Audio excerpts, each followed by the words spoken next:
ఇది కేవలం సమాచారంగా మాత్రమే భావించండి. వైద్య నిపుణులను సంప్రదించండి. Endocrine glands stand for what? అసలు వాటి యొక్క ఉద్దేశం ఏంటి? వాటి యొక్క అవసరం ఏంటి మన శరీరానికి? ఎండోక్రైన్ గ్లాండ్స్ అంటే వాటి యొక్క సెక్రీషన్స్ అన్నీ బ్లడ్.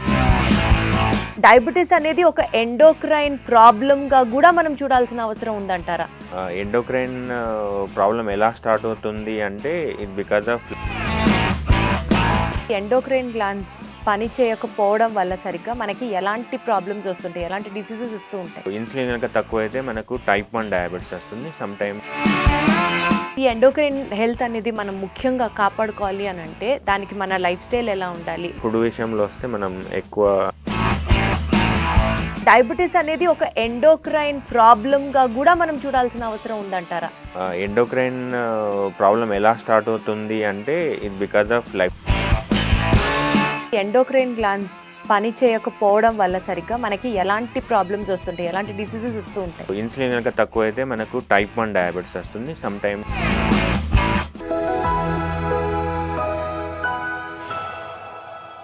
హలో ఎవ్రీబడి, అందరికీ నమస్కారం. Welcome to Sakshi life. మనకు తెలిసి డయాబెటీస్ని కానీ లేకపోతే హైపర్ టెన్షన్ని కానీ కొన్ని సందర్భాలలో, లేకపోతే థైరాయిడ్ని కానీ ఇలాంటి కొన్ని సెట్ ఆఫ్ ప్రాబ్లమ్స్, ఇవన్నీ లైఫ్ స్టైల్ డిసీజెస్ అని టక్కని చెప్పేస్తూ ఉంటాం, లేదా హార్మోనల్ సమస్యల వల్ల వచ్చే డిసీజెస్ అని చెప్పేస్తూ ఉంటాం. కానీ the other side of the coin కనుక మనం అబ్జర్వ్ చేస్తే ఇవన్నీ ఎండోక్రైన్ హెల్త్ ఇష్యూస్ అన్నది చాలా కొద్ది మందికి మాత్రమే తెలుసు. అసలు మన బాడీలో ఎండోక్రైన్ గ్లాండ్స్ అంటే ఏంటి, ఎండోక్రైన్ గ్లాండ్స్ యొక్క వాటికి సంబంధించి వస్తున్న జబ్బులేంటి, డయాబెటీస్ని హైపర్ టెన్షన్ని కూడా ఈ కేటగిరీలోనే ఎందుకు వేయాలి, ఇలా ఎండోక్రైన్ హెల్త్ గురించి కొంత అవేర్నెస్ తెచ్చుకునే ప్రయత్నం చేద్దాం. మనతో ఉన్నారు డాక్టర్ సందీప్ రెడ్డి గారు from Kamineni hospitals, consultant endocrinologist గారు. సార్ నమస్తే. నమస్తే. ఎలా ఉన్నారు సార్? బాగున్నాను సార్, మన బాడీలో endocrine glands stand for what? అసలు వాటి యొక్క ఉద్దేశం ఏంటి? వాటి యొక్క అవసరం ఏంటి మన శరీరానికి? సో ఎండోక్రైన్ గ్లాండ్స్ అంటే వాటి యొక్క సెక్రీషన్స్ అన్నీ బ్లడ్లో రిలీజ్ అవుతాయి. సో మామూలుగా తెలుగులో చెప్పాలంటే అంతఃస్రావ గ్రంథులు అంటారు. సో మెయిన్గా మనకి ఎండోక్రైన్ గ్లాండ్ వచ్చేసి బ్రెయిన్ దగ్గర ఒకటి ఉంటుంది, దాన్ని పిట్యూటరీ గ్లాండ్ అంటారు. ఇంకోటి మనకు నెక్లో ఒకటి ఉంటుంది, దాన్ని థైరాయిడ్ గ్లాండ్ అంటారు. దాని నుంచి థైరాయిడ్ హార్మోన్ వస్తుంది. అండ్ మన స్టమక్లో ప్యాంక్రియాస్ ఉంటుంది, అడ్రినల్ గ్లాండ్ అని ఉంటుంది. సో ప్యాంక్రియాస్ నుంచి రెండు ఉంటాయి, ఒకటేమో ఎగ్జోక్రైన్ అండ్ ఎండోక్రైన్ ఉంటాయి. ఎండోక్రైన్ పార్ట్ వచ్చేసి మన insulin hormone. So insulin hormone ఒక సెక్రీషన్ తక్కువైనా కానీ సెక్రీట్ చేసిన ఇన్సులిన్ హార్మోన్ అనేది మనకి పనిచేయకపోవడం వల్ల డయాబెటీస్ వస్తుంది, అదొక ప్రాబ్లం. ఇంకోటి కిడ్నీ మీద అతిరుక్క గ్రంథి అంటారు, అడ్రినల్ గ్లాండ్ అంటారు, మామూలుగా తెలుగులో అతిరుక్క గ్రంథి అంటారు. దాని నుంచి హార్మోన్స్ వచ్చిన దానివల్ల కూడా హార్మోన్స్ ఎక్సెస్ అయినప్పుడు, అంటే హార్మోన్ కార్టిసాల్ అనే హార్మోన్ ఉంటుంది అండ్ ఆల్డోస్టెరాన్ అనే హార్మోన్ ఉంటుంది. ఈ రెండు హార్మోన్స్ ఎక్కువైనప్పుడు మనకు secondary diabetes, secondary hyper tension వస్తుంది. ఇవన్నీ మెయిన్ ఎండోక్రైన్ గ్లాండ్స్. అదరు వెరీ లెస్ నేమ్డ్ గ్లాండ్స్ ఉంటాయి, వెరీ రేర్ డిసార్డర్స్ ఉంటాయి. అవన్నీ may not be related to present context. So అసలు బేసికల్గా సార్, ఈ ఎండోక్రైన్ గ్లాండ్స్ పని చేయకపోవడం వల్ల సరిగ్గా మనకి ఎలాంటి ప్రాబ్లమ్స్ వస్తుంటాయి, ఎలాంటి డిసీజెస్ వస్తూ ఉంటాయి? సో ఇప్పుడు ఎండోక్రైన్ గ్లాండ్ తీసుకుందాం. ఫస్ట్ ప్యాంక్రియాస్ తీసుకుందాం. ప్యాంక్రియాస్లో ఎండోక్రైన్ ప్యాంక్రియాస్లో ఇన్సులిన్ సెక్రీషన్ తీసుకుందాం. సో ఇన్సులిన్ కనుక తక్కువైతే మనకు టైప్ 1 డయాబెటీస్ వస్తుంది. Some times late stages of type 2 diabetes రావచ్చు. అదే ఇన్సులిన్ కనుక ఎక్సెస్ అయిందంటే హైపోగ్లైసీమియా వస్తుంది. సో అదొక ప్రాబ్లం. నెక్స్ట్ థైరాయిడ్ గురించి చూసుకుంటే, థైరాయిడ్ నుంచి మనకి థైరాయిడ్ హార్మోన్ వస్తుంది, T3 T4 అనే హార్మోన్స్ వస్తాయి. దానివల్ల బాడీలో హోమోస్టాటిస్ అంతా మెయింటైన్ అవుతుంది. ఒకవేళ థైరాయిడ్ నుంచి వచ్చే హార్మోన్ కనుక తగ్గినట్టయితే హైపోథైరాయిడ్ వస్తుంది. సో హైపోథైరాయిడ్లో మనకు బరువు పెరగడము, తొందరగా అలసిపోవడము, కాళ్ళ మంటలు రావడము, ఎయిర్ ఫాల్ ఎక్కువ అవ్వడము, మోషన్స్ రాకపోవడము, ఇవన్నీ హైపోథైరాయిడ్లో ఉంటాయి. ఒకవేళ కనుక మనకి థైరాయిడ్ నుంచి హార్మోన్ ఎక్సెస్ రిలీజ్ అయింది అనుకోండి, దాన్ని హైపర్ థైరాయిడిజం అంటారు. సో హైపర్ థైరాయిడిజంలో మనకు గుండె దడ, చెమటలు పట్టడము, బరువు తగ్గిపోవడం ఇవన్నీ ఉంటాయి. సో ఈ నార్మల్గా డయాబెటీస్, థైరాయిడ్ ఇవి రెండు మెయిన్. అదర్స్ వచ్చేసి చాలా తక్కువ ఉంటాయి. మనకు చూసుకుంటే ఇప్పుడు అడ్రినల్ గ్లాండ్ తీసుకుందాం అనుకోండి, అడ్రినల్ గ్లాండ్ దగ్గర నుంచి మనకు కార్టిసాల్ హార్మోన్ ఎక్కువ అయింది అనుకోండి, అప్పుడు మనకు కుషింగ్ సిండ్రోమ్ అంటారు. దాంట్లో మనకు diabetes, second resistant hyper tension ఉంటుంది. రెసిస్టెంట్ హైపర్ టెన్షన్ అంటే మనము 2-3 డ్రగ్స్, హైపర్ టెన్షన్ డ్రగ్స్ ఇచ్చినా కూడా అది కంట్రోల్ కాదన్నట్టు. బీపీ అనేది కంట్రోల్ కాదు. 3 డ్రగ్స్‌తో కంట్రోల్ కాదు. దాన్ని రెసిస్టెంట్ హైపర్ టెన్షన్ అంటారు. రెసిస్టెంట్ హైపర్ టెన్షన్ ఉన్నప్పుడు మనం ఎండోక్రైన్ కాజెస్కి ఎవాల్యుయేట్ చేస్తాం అన్నట్టు. సో రెసిస్టెంట్ హైపర్ టెన్షన్ ఉంటుంది అంటున్నారా సార్? Resistant. డయాబెటీస్ కాదు, ఇన్సులిన్ రెసిస్టెంట్ అంటే అది మళ్ళీ డయాబెటీస్ అంటున్నారు కదా. అది కాకుండా హైపర్ టెన్షన్ కూడా ఉండడం కూడా is because of this endocrine problem అని one of the reason Right. Mainly resistant hypertension. So మనకు హైపర్ టెన్షన్లో ప్రైమరీ ఉంటుంది, సెకండరీ ఉంటుంది. ప్రైమరీ అంటే దానికి రీజన్ ఏముండదు, మోస్ట్లీ బికాజ్ ఆఫ్ స్ట్రెస్ కానీ లైఫ్ స్టైల్ డిసార్డర్ కానీ. Most of the cases 85%, almost 90% కేసెస్లో ప్రైమరీ ఉంటుంది. అది ఒక 1-2 డ్రగ్స్తోని ఆ లైఫ్ స్టైల్ మాడిఫికేషన్ తగ్గుతుంది. సెకండరీ హైపర్ టెన్షన్ అనేది దానికి లైఫ్ స్టైల్కి సంబంధం లేదు, కాకపోతే అది చాలా రెసిస్టెంట్ అయిపోయింది. లైక్ 3 డ్రగ్స్ కానీ 4 డ్రగ్స్ కానీ డైలీ వేసుకున్నా కూడా కంట్రోల్ ఉండకపోవచ్చు. అచ్చా. అది మనకి 40 ఇయర్స్ యంగ్ హైపర్ టెన్షన్ కానీ ఒక్కోసారి 20 ఇయర్స్ లోపు వచ్చిన వాళ్ళకి డెఫినెట్గా ఉండే ఛాన్స్ ఉంటాయి. ఓకే. 20 సంవత్సరాల లోపు వచ్చే వాళ్ళకి కానీ ఎక్కువ శాతం ఉంటుంది. 40 సంవత్సరాల లోపు వాళ్ళకి ఇంకొక కొద్దిగా ఎక్కువ శాతం ఉంటుంది. 40 ఏబో అంటే మోస్ట్లీగా అది ప్రైమరీ ఎసెన్షియల్ హైపర్ టెన్షన్ అంటారు. ఈ సెకండరీ హైపర్ టెన్షన్లో ఒక పార్ట్ అనేది ఎండోక్రైన్ హైపర్ టెన్షన్ అంటే ఎండోక్రైన్ ప్రాబ్లమ్స్ వల్ల వచ్చే హైపర్ టెన్షన్. సో ఈ సెకండరీ హైపర్ టెన్షన్లో కిడ్నీ డిసీజ్ వల్ల కూడా మనకు హైపర్ టెన్షన్ రావచ్చు, లేదంటే ఈ ఎండోక్రైన్ ప్రాబ్లం వల్ల రావచ్చు, లేదంటే వేరే డ్రగ్స్ కానీ ఇంకా వేటి వల్ల కూడా రావచ్చు. సార్ హైపర్ టెన్షన్కి సంబంధించి ఈ సెకండరీ స్టైల్ ఆఫ్ హైపర్ టెన్షన్లో ఇతరత్ర కారణాలు ఇప్పుడు మీరు చెప్పారు. అలా కాకుండా సపోజ్ ఇప్పుడు డయాబెటీస్ తీసుకుందాం అనుకోండి సార్. డయాబెటీస్ అనేది ఒక లైఫ్ స్టైల్ డిసీజు. ఇష్టం వచ్చినట్లుగా తింటున్నా, బాడీకి అట్లా సెడెంటరీ లైఫ్ స్టైల్ ఉన్నా, లేకపోతే ఫ్రైజ్ ఉన్న ఫుడ్స్ ఎక్కువ తింటున్నా, ఇట్లాంటి కండిషన్స్లో డయాబెటీస్ వస్తుంది అని అంటున్నారు కదా. ఇవి కాకుండా డయాబెటీస్ అనేది ఒక ఎండోక్రైన్ ప్రాబ్లమ్గా కూడా మనం చూడాల్సిన అవసరం ఉందంటారా? అంటే obesity and endocrine, do both of them go hand in hand sir? Means endocrine problem ఎలా స్టార్ట్ అవుతుంది అంటే ఇది because of life style disease వల్లే స్టార్ట్ అవుతుంది. అచ్చా. సో మెయిన్గా డయాబెటీస్ రాకముందు ఫస్ట్ అంటే ఇప్పుడు మనం we're talking about only type 2 diabetes. అంటే అదర్ టైప్స్ ఆఫ్ డయాబెటీస్ అనేది ఇక మనకు జెనెటిక్ ప్రకారం కానీ దేనివల్ల కానీ రావచ్చు. సో మనం టైప్ 2 డయాబెటీస్ తీసుకున్నాను. మనకు డయాబెటీస్లో రెండు మూడు రకాలు ఉంటాయి. ఒకటేమో టైప్ 1 డయాబెటీస్. ఈ టైప్ 1లో ఏంటంటే ఆటో ఇమ్యూన్ అటాక్ వల్ల ప్యాంక్రియాస్ డ్యామేజ్ అవుతుంది, దానివల్ల ఇన్సులిన్ సెక్రేషన్ అనేది రిలీజ్ కాదు, దానివల్ల షుగర్ అనేది బాగా పెరిగి type 1 diabetes most of the time చిన్నపిల్లలు వస్తుంది. దానిలో ఓన్లీ ఇన్సులిన్ మీదనే ఉంటారు. నెక్స్ట్ ఇప్పుడు మనకు కామన్గా చాలామంది చూసేది టైప్ 2 డయాబెటీస్. 90% కేసెస్లో టైప్ 2 డయాబెటీస్ ఉంటుంది. సో టైప్ 2 అనేది మనకు మన లైఫ్ స్టైల్ చేంజెస్ వల్ల వస్తుంది. సో లైఫ్ స్టైల్ చేంజ్ వల్ల ఒబేసిటీ టు డయాబెటీస్ అన్నట్టు. సో లైఫ్ స్టైల్ చేంజెస్ అంటే మీరు చెప్పినట్టు లైక్ ఎక్కువ excess intake of fried foods కానీ మైదా ఫుడ్స్ ఎక్కువ తీసుకోవడం వల్ల కానీ, లేదంటే టైంకి తినకపోవడం కానీ, లేట్ నైట్స్ తినడం కానీ, స్ట్రెస్ ఎక్కువైనప్పుడు కానీ ఇన్సులిన్ రెసిస్టెన్స్ బాగా ఎక్కువ అవుతుంది. సో ఇన్సులిన్ రెసిస్టెన్స్ ఉన్నప్పుడు బాడీ అనేది ఇన్సులిన్ సెక్రీషన్ ఎక్కువ చేస్తుంది. బట్ కొన్నిసార్లు మన బాడీ అనేది కాంపెన్సేట్ చేయలేదు కాబట్టి బాడీ సెక్రీట్ చేసిన ఇన్సులిన్ సరిగా పనిచేయకపోవడం వల్ల టైప్ 2 డయాబెటీస్ వస్తుంది. సో టైప్ 2 డయాబెటీస్ అనేది బేసిక్గా one of the endocrine problem అన్నట్టు. So it is endocrine problem అంటే not only hormone secretion, it is also hormone resistance also. So hormone secretion కాకుండా హార్మోన్ రెసిస్టెన్స్ కూడా ఎండోక్రైన్ ప్రాబ్లమ్ అంటారు. So hormone resistance అనేది maybe genetic problem వల్ల కావచ్చు, maybe మన life style changes obesity వల్ల వేరే ప్రాబ్లం వల్ల కూడా హార్మోన్ రెసిస్టెన్స్. అంటే సార్ ఇప్పుడు ఒక healthy life style determines the health of endocrine glands inside the body. So ఇది కరెక్ట్ అంటారు అయితే? సో ఇప్పుడు మనం టైప్ 2 డయాబెటీస్ తీసుకున్నాం అనుకోండి, మెయిన్గా ఇన్సులిన్ రెసిస్టెన్స్ వల్ల టైప్ 2 డయాబెటీస్ అనేది స్టార్ట్ అవుతుంది. సో ఇన్సులిన్ రెసిస్టెన్స్ ఎందుకు వస్తుంది? Because of obesity, over weight వల్ల వస్తుంది. ఓవర్ వెయిట్ ఎందుకు వస్తుంది? ఎక్సెస్ క్యాలరీస్ తీసుకోవడం వల్ల మనకి ఓవర్ వెయిట్ వస్తుంది. సో ఎక్సెస్ క్యాలరీస్ అంటే in the form of junk food కానీ, కూల్ డ్రింక్స్ కానీ, లైక్ లేట్ నైట్స్ తినడం కానీ, ల్యాక్ ఆఫ్ ఫిజికల్ ఎక్సర్సైజ్ కానీ, ఈవెన్ ల్యాక్ ఆఫ్ స్లీప్. అంటే మనకు స్లీప్ అనేది 8 hours మినిమం ఉండాలి, అది లేకపోవడం వల్ల. సార్ పడుకుంటున్నారు 8 గంటలు ఈ రోజుల్లో? 8 hours మినిమం పడుకోవాలి.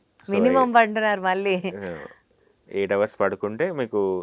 సో నార్మల్గా ఏమవుతుందంటే స్లీప్లో మనకి హార్మోన్స్ అన్నీ తక్కువ అవుతాయి, లైక్ గ్రోత్ హార్మోన్ కానీ, కార్టిసాల్ కానీ, ఈ ఇన్సులిన్ రెసిస్టెన్స్ కాజింగ్ చేసే హార్మోన్స్ అన్నట్టు. సో మన యొక్క బయాలజికల్ రిథమ్ డిస్టర్బ్ అవుతుంది ఒకవేళ స్లీప్ అనేది సరిగా లేకపోతే. దానివల్ల ఇన్సులిన్ రెసిస్టెన్స్ పెరిగి డయాబెటీస్ వచ్చే ఛాన్స్ పెరుగుతుంది.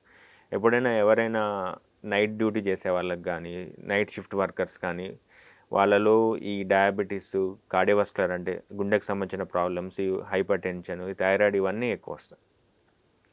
సరే ఒక్కసారి మళ్ళీ ఆ పాయింట్ రిపీట్ చేయరా? స్లీప్ సైకిల్ కనుక డిఫర్ అయితే హార్మోన్ సెక్రీషన్ డిఫర్ అవుతుంది. డిఫర్ అవుతుంది. దానివల్ల తద్వారా ఇన్సులిన్ రెసిస్టెన్స్ అనేది పెరుగుతుంది. అచ్చా, దానివల్ల ఇన్సులిన్ రెసిస్టెన్స్ పెరుగుతుంది. పెరుగుతుంది. అందుకనే నిద్ర సరిగ్గా పోని వాళ్ళకి డయాబెటీస్ కానీ Diabetes కార్డియోవాస్కులర్ కానీ, ప్రాబ్లమ్స్ కానీ కానీ, వాళ్ళు thyroid ఎక్కువ ప్రోన్ ఉంటారు అని చెప్తున్నారు. ఒబేసిటీ కూడా వాళ్ళలో ఎక్కువనే ఉంటుంది. So all hormones are related to our sleep wake cycle.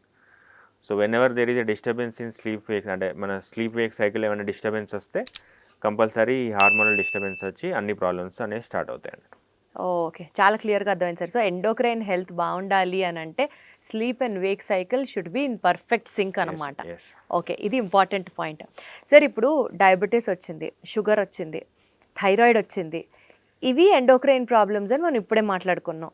ఈ నేపథ్యంలో ట్యాబ్లెట్స్ వేసుకొని హెల్తీ లైఫ్ స్టైల్ చేస్తే సెట్ అవ్వవు కదా. ఒక్కసారి వచ్చింది అంటే లైఫ్ లాంగ్ ఇంకా వాటి కోసం మందులు వాడుతూ ఉండాల్సిందే. ఆరల్స్ ఈ మధ్య మన లేటెస్ట్ మెడిసిన్స్ వచ్చి ఇవి కూడా ఇలాంటి ప్రాబ్లమ్స్కి కూడా ట్యాబ్లెట్స్తో నయం అయ్యే ఆస్కారం ఉందా, ఇంకా వన్స్ ఫర్ ఆల్ పోవాలన్నట్టు? సో ఇప్పుడు టైప్ 2 డయాబెటీస్ తీసుకుంటే టైప్ 1 అయితే రివర్సబుల్ ఉండదా? ఉండదు టైప్ 1, బికాజ్ ఇన్సులిన్ మీదనే ఉంటారు. ఇప్పటి వరకు ఉన్న ట్రీట్మెంట్లో ఇన్సులిన్ మీద ఇస్తాము, కొత్త డిఫరెంట్ మెథడ్స్ ఉంటాయి, లైక్ ఇంజెక్షన్స్ కానీ ఇన్సులిన్ పంప్స్ కానీ డిఫరెంట్గా ఉంటాయి. బట్ అది మాత్రం రివర్సబుల్ ఉండదు. టైప్ 2 డయాబెటీస్ అనేది some part is reversible, not all, 100% is not. ఎందుకు సార్ ఎండోక్రైన్ సమస్యలు ఏవి రివర్సబుల్ కావా? లేదు, టైప్ 2 డయాబెటీస్ అనేది రివర్సబుల్ ఉంటుంది, Okay. బట్ అందరికీ ఉండకపోవచ్చు. ఓకే, సో అందరు లైఫ్ స్టైల్ ఫాలో కాకపోవచ్చు, లేదా లైఫ్ స్టైల్ ఫాలో అయినా అది లేట్ డిసీజ్ కావచ్చు. Once disease crosses some limit అయినప్పుడు అది మనం లైఫ్ స్టైల్ ఫాలో అయినా కంట్రోల్ ఉంటుంది, కానీ రివర్స్ కాకపోవచ్చు. టైప్ 2 డయాబెటీస్ అనేది రివర్సబుల్ ఉంటుంది. సో ఎవరికి రివర్సబుల్ ఉంటుంది అనేది ఇంపార్టెంట్ ఇక్కడ. సో టైప్ 2 డయాబెటీస్ వాళ్ళకి, ఒకవేళ ఒబేస్ ఉన్న వాళ్ళకంటే వెయిట్ ఆర్ బిఎంఐ ఎక్కువ ఉన్న వాళ్ళకి, వాళ్ళు లైఫ్ స్టైల్ ద్వారా వెయిట్ లాస్ అవ్వడం, మినిమం 15% వెయిట్ లాస్ కావాలి కంప్లీట్గా రివర్స్ అవ్వడానికి. మినిమం 15% వెయిట్ లాస్ అయితే డయాబెటీస్ అనేది వితౌట్ మెడిసిన్స్ అనేది కంట్రోల్ అవ్వవచ్చు. ఓ నిజమేనా సార్? వెయిట్ లాస్ ఎంత అయితే, సపోజ్ 100 kgs ఉన్న వాళ్ళు 15% వెయిట్ లాస్ అయితే ఎంతకు రావాలి వాళ్ళు? 85 కల్లా. 85కి వస్తే షుగర్ మందులు వేసుకోక్కర్లేదు, ఇంకా షుగర్ తగ్గిపోతుంది షుగర్ అంటున్నారు. తగ్గిపోయే ఛాన్సెస్ ఎక్కువ ఉంటాయి. ఛాన్సెస్ ఉంటాయి. So not 100%. సో ఎందుకు 100% కాదు అంటే, మనకి డయాబెటీస్ డెవలప్ అయినప్పుడు లోపల ఇన్సులిన్ సెక్రెషన్ కూడా తగ్గిపోతుంది. Type 2 diabetes not only insulin resistance, insulin secretion కూడా తగ్గిపోతుంది. అది రికవర్ అయితే వాళ్ళకు వితౌట్ మెడిసిన్ కంట్రోల్ ఉంటుంది. రికవర్ కాకపోతే లేట్ డిసీజ్ ప్రజెంట్ అయితే కూడా మనకు. సో ఆ ఇన్సులిన్ తగ్గిపోవడం అనేది ఒబేసిటీ రిలేటెడ్ అనమాట. It's because of increase sugars. So obesity leading to insulin resistance. So insulin resistance పెరుగుతుంది, ఇన్సులిన్ సెక్రెషన్ పెరుగుతుంది. So when ever type 2 diabetes అనేది ఈ బ్యాలెన్స్ వల్ల మెయింటైన్ అవుతుంది. సో మనకు టైప్ 2 డయాబెటీస్ డెవలప్ కావాలంటే అందరిలో ఇన్సులిన్ రెసిస్టెన్స్ ఉన్న టైప్ 2 డయాబెటీస్ అందరికి రాదు. వెన్ ఎవర్ ఇన్సులిన్ సెక్రెషన్ రిలేటివ్గా తగ్గినప్పుడే మనకు టైప్ 2 డయాబెటీస్ అని తగ్గిపోతుంది. ఎవరైతే టైప్ 2 డయాబెటీస్ డెవలప్ అయిన ఇనీషియల్ పీరియడ్లో ఆల్మోస్ట్ 30-40% ఆఫ్ బీటా సెల్స్ అనేవి పోతాయి, అండ్ ఇన్సులిన్ సెక్రెట్ చేసే సెల్స్ అనేవి తగ్గిపోతాయి. 30-40%, ఓన్లీ రిమైనింగ్ 70% ఉంటుంది.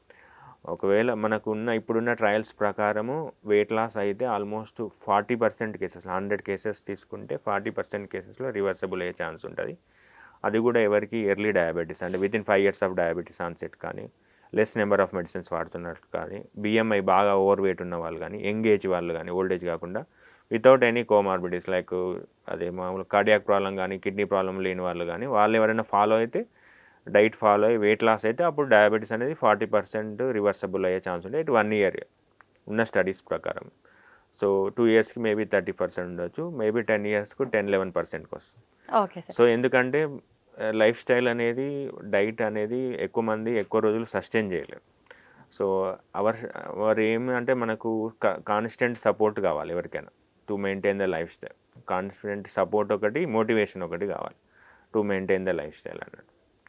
సో ఒకసారి రివర్స్ అయిన తర్వాత మళ్ళీ నార్మల్ డైట్కి వస్తే మళ్ళీ వెయిట్ పెరిగితే మళ్ళీ వచ్చే ఛాన్స్ ఉంటుంది. It's not like all or నన్.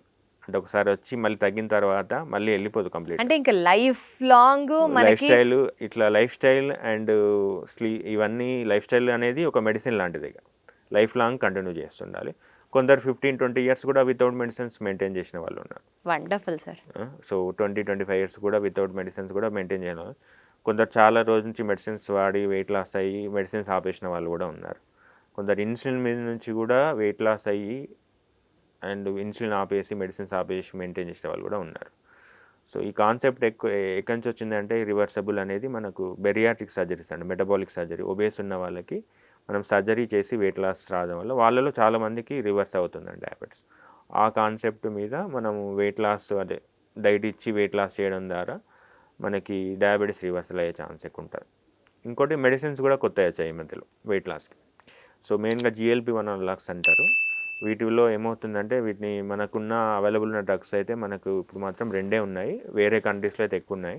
మన కంట్రీస్లో ఓరల్ సెమాగ్లూటైడ్ ఉంది. సెమాగ్లూటైడ్ వాడడం ద్వారా మనం ఆల్మోస్ట్ యావరేజ్గా 3 to 5 kgs అంటారు. బట్ మేము చూసిన దానిలో 15 to 20 kgs వెయిట్ లాస్ అయిన వాళ్ళు కూడా, అంటే it is depend on the lifestyle follow అయ్యి మీరు GLP-1 అనలాగ్స్ తీసుకుంటే almost 10 to 15 kgs weight loss అయిన వాళ్ళు కూడా ఉన్నారు.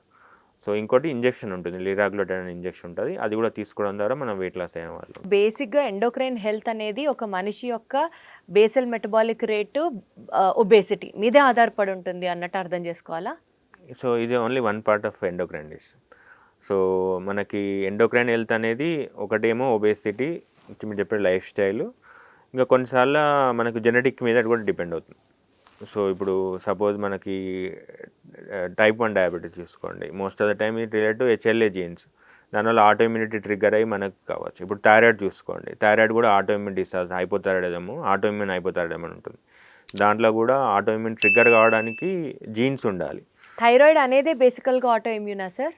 సో మనకి థైరాయిడ్ అనేది మోస్ట్లీ 90% కేసెస్లో ఆటో ఇమ్యూన్ ఉంటుంది. అదర్ కేసెస్ సర్జరీ కానీ, రేడియేటింగ్ థెరపీ కానీ, ఒక్కొక్కసారి స్ట్రెస్ కానీ, ఒబేసిటీ వల్ల మైల్డ్ థైరాయిడ్ అనేది రేజ్ అవుతుంది. దట్ ఈస్ రివర్సబుల్ ఉంటుంది. ఓకే. సో ఓన్లీ కొన్నిసార్లు మనము ల్యాబ్ రిపోర్ట్లో చూస్తే మైల్డ్ ఎలివేషన్ ఆఫ్ థైరాయిడ్ ఉంటుంది. బట్ దానికి జస్ట్ కొన్నిసార్లు డైట్ ఫాలో అయినా కూడా తగ్గే ఛాన్స్ ఉంటుంది. సో 90% కేసెస్లో ఆటో ఇమ్యూన్ డిసీజ్ ఉంటుంది. సో ఆటో ఇమ్యూన్ డిసీజ్ అనేది ఎట్లా ట్రిగ్గర్ అవుతుంది అనేది ఇంపార్టెంట్. ఒకటేమో ఒబేసిటీ వల్ల ట్రిగ్గర్ అవుతుంది, స్ట్రెస్ వల్ల ట్రిగ్గర్ అవ్వచ్చు, స్మోకింగ్, ఆల్కహాల్ వీటి వల్ల కూడా ట్రిగ్గర్ కావచ్చు, వైరల్ ఇన్ఫెక్షన్స్, ఒకసారి వ్యాక్సినేషన్స్ వల్ల కూడా మనకి ట్రిగ్గర్ కావచ్చు అన్నట్టు. సో ఇంకా ఆటో ఇమ్యూన్ డిసీజ్ అన్ని ఫిమేల్స్లో ఎక్కువ ఉంటాయి most of the time. So like అందుకే థైరాయిడ్ అనేది ఎక్కువ ఫీమేల్స్లో చూస్తాం because of hormones, oestrogen hormones. దానివల్ల ఆటో ఇమ్యూన్ డిసీజ్ అన్ని ఫీమేల్స్లో ఎక్కువ ఉంటాయి. ఇప్పుడు థైరాయిడ్ తీసుకుంటే 3 ఫీమేల్స్ ఎఫెక్ట్, 1 మేల్ ఎఫెక్ట్ అవుతుంది. సో 3:1. అంటే ఈ ఆటో ఇమ్యూన్ డిసీజెస్ కూడా మనకి ఎండోక్రైన్ గ్లాండ్స్ యొక్క ఇంప్రాపర్ ఫంక్షనింగ్ వల్ల వస్తాయి అని అనుకోవాలా? లేదు, ఆటో ఇమ్యూన్ అదొక ప్యాథోజెనిక్ మెకానిజం. అచ్చా. సో ఆటో ఇమ్యూన్ డిసీజ్ అనేది సపరేట్ ఎంటిటీ ఏం కాదు. సో ఇది వన్ ఆఫ్ ద మెకానిజం అంటే ఒక మెకానిజం వల్ల మనకి ఈ ఎండోక్రైన్ ప్రాబ్లమ్స్ వస్తాయి అన్నట్టు. సో ఇప్పుడు ఈ ఎండోక్రైన్ హెల్త్ అనేది మనం ముఖ్యంగా కాపాడుకోవాలి అని అంటే దానికి మన లైఫ్ స్టైల్ ఎలా ఉండాలి, మనం చేయాల్సిన యాక్టివిటీస్ ఏంటి, మనం తినాల్సింది ఏంటి, ఏం తింటే ఎండోక్రైన్ హెల్త్ బాగుంటుంది, ఇలా చెప్పాలంటే ఏం చెప్తారు సార్? సో ఫస్ట్ ఈజ్ మన ఫుడ్ విషయంలో వస్తే మనం ఎక్కువ అది వైట్ రైస్ కానీ, మైదా ఐటమ్స్ కానీ, సూజీ కానీ, హై గ్లైసెమిక్ ఇండెక్స్ ఫుడ్స్ కానీ, జంక్ ఫుడ్, సో ఈ వైట్స్ అన్నీ అవాయిడ్ చేయాలి. ఎక్కువ మనకు మిల్లెట్స్, ఓట్స్, దలియా, వీట్ ఉప్మా కానీ తీసుకోవాలి. ఇంకోటి ఎక్కువ ఫ్రెష్ ఫ్రూట్స్ ఇంక్లూడ్ చేయాలి అండ్ డ్రై ఫ్రూట్స్ ఇంక్లూడ్ చేయాలి. డ్రై ఫ్రూట్స్లో మనకు ఆల్ మైక్రోన్యూట్రియంట్స్ ఉంటాయి, లైక్ జింక్ కానీ, సెలీనియం కానీ, క్రోమియం కానీ, యాంటీ ఆక్సిడెంట్స్ ఎక్కువ ఉంటాయి. వీటి వల్ల కొద్దిగా బాడీలో ఇన్ఫ్లమేషన్ తగ్గి మీకు ఎండోక్రైన్ హెల్త్ అనేది ఇంప్రూవ్ అయ్యే ఛాన్స్ ఉంటుంది. ఇంకోటి డైట్లో కూడా మనకు ఇప్పుడు డిఫరెంట్ ప్యాటర్న్ ఆఫ్ డైట్ వచ్చింది. సో ఒకటేమో ఇంటర్మీడియట్ ఫాస్టింగ్ ఉంటుంది. ఇంటర్మీడియట్ ఫాస్టింగ్లో ఏంటంటే మనము ఓన్లీ ఒక టైంలో తినడం, లైక్ 12 to 6 కానీ ఆ టైంలో తిని మిగతా టైంలో ఫాస్టింగ్ ఉండడం. 5:2 అని ఉంటుంది. దాంట్లో కూడా 5 days నార్మల్ తిని 2 days ఫాస్టింగ్ ఉండడం అట్లా ఉంటుంది. ఇంటర్మీడియట్ ఫాస్టింగ్ చేసినా కూడా మనకి క్యాలరీ డెఫిసిట్ వచ్చి వెయిట్ లాస్ ద్వారా మనకు ఎండోక్రైన్ హెల్త్ అనేది ఇంప్రూవ్ అవుతుంది. ఇంకా అదర్ డైట్ వచ్చేసి ఇప్పుడు any eating of diet pattern, అంటే లైక్ మామూలుగా సేమ్ డైట్ తీసుకున్నా కూడా మనము ప్రోటీన్ అండ్ వెజిటబుల్స్ ఎక్కువ ఇంక్లూడ్ చేసి కార్బోహైడ్రేట్స్ తగ్గించడం. అంటే మామూలుగా ఫస్ట్ మనం తినే ముందు డైరెక్ట్ సపోజ్ టిఫిన్ తిన్నారనుకోండి, టిఫిన్ తినే ముందు మనం ఫస్ట్ వెజిటబుల్ తీసుకోవాలి, కీరా, క్యారెట్, క్యాప్సికమ్, టమాటా. తర్వాత ప్రోటీన్ తీసుకోవాలి, అంటే నాన్ వెజ్ కానీ, ప్రోటీన్ కానీ, లేదంటే స్ప్రౌట్స్ కానీ. తర్వాత చివరిలో మనం కార్బోహైడ్రేట్ ఇంక్లూడ్ చేయాలి. So vegetable, protein and carbs ఇట్లా తీసుకోవాలి ఎవ్రీ టైం. సో మనం ప్రతి డైట్లో అంటే సింగిల్గా ఐసోలేటెడ్గా తినకుండా, అంటే రైస్ విత్ కర్రీ కాకుండా ఇవన్నీ ఇంక్లూడ్ చేయాలి. ఇవన్నీ ఇంక్లూడ్ చేస్తే ప్రాపర్ డైట్ వస్తుంది. సో దీని ద్వారా మనకి అదేలేండి సార్, ఇప్పుడు మీరు చెప్పిందంతా బ్యాలెన్స్డ్ డైట్